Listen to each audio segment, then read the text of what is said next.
Hi, British Red Cross team.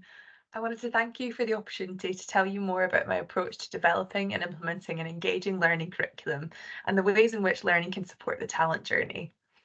As part of my application, I've included a document which goes into more detail in each of these areas, but as engagement is the name of the game, I also wanted to film a short video to highlight the key points. So when I first look at developing a learning strategy or a new curriculum for an organisation, I start by assessing the organisation's learning needs.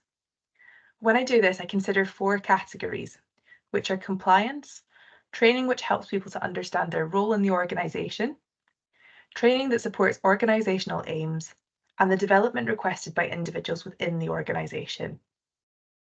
To understand the needs for each of these categories, I use a mixture of approaches, which can include conducting gap analyses across the organisation or with specific teams, reviewing existing learning and talent data, and meeting with key leaders and stakeholders to understand their needs and aspirations for learning. Once I've understood the organisation's needs, I then start work on designing a curriculum. The core of this will be interventions in the four areas I just mentioned, but these will be supported by additional training in topics such as soft skills, technical skills, and personal development. The best delivery format for each intervention is guided by the target audience and the intended aims of the intervention. Looking at factors like your audience's availability and location can help to guide which format you choose. For example, volunteers might find it easier to access learning at a time to suit them, which may mean you lean towards e-learning. More traditional formats do include e-learning, but can also include live classroom training and live online training, such as webinars.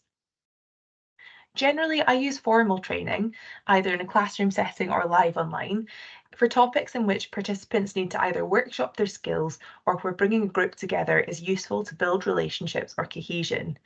Examples of these topic types might include coaching skills or leadership programs. Self-paced options, such as e-learning or how-to guides, are useful to allow participants to explore topics at their own pace and at a time when it's most useful to them. Regardless of which format is chosen, interventions need to be engaging. To do this, they must be as relevant as possible, accessible, and interactive.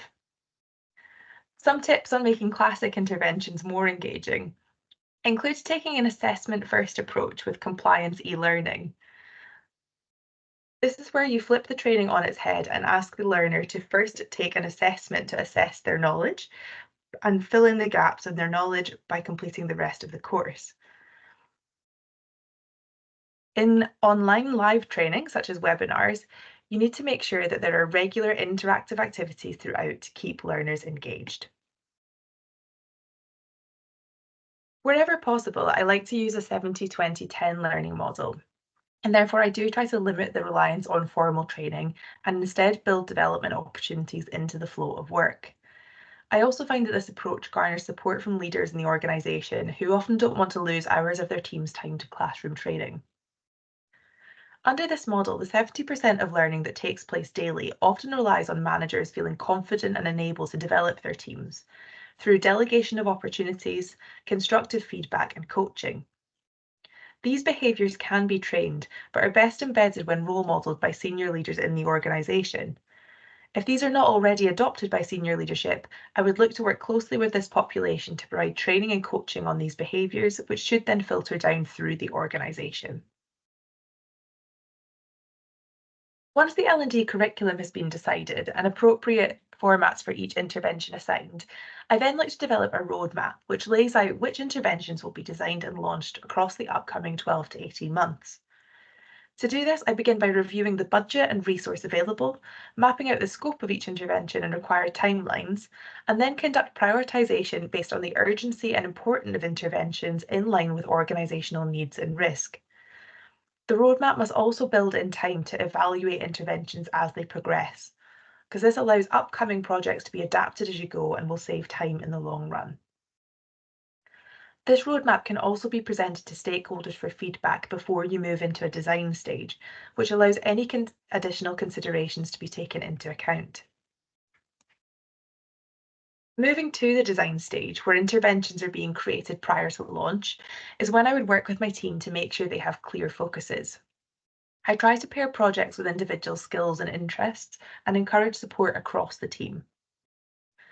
I also encourage the organisation to adopt peer-led development opportunities and to partner with subject matter experts to create appropriate training materials. Communication with the organisation is key at all stages. Learning and development communication must be clear and regular, and I find that using newsletters can be a great way to engage the organisation. It must also clarify responsibilities, ensuring that any delegated responsibilities that don't sit with centralised L&D are explained. Communication from L&D should also reflect the ways in which we meet the organisation's needs by showing how we've listened to them. It should, of course, promote development opportunities, and this could be upcoming interventions or available self-led development. It's also important that it ensures information is available at the appropriate time, putting it in people's path for when they need it. And of course, L&D communication must proactively encourage feedback to ensure that we have a healthy two-way dialogue with the organisation at all times. Once we've designed interventions as part of the process, we do need to tell the organisation about these and promote them.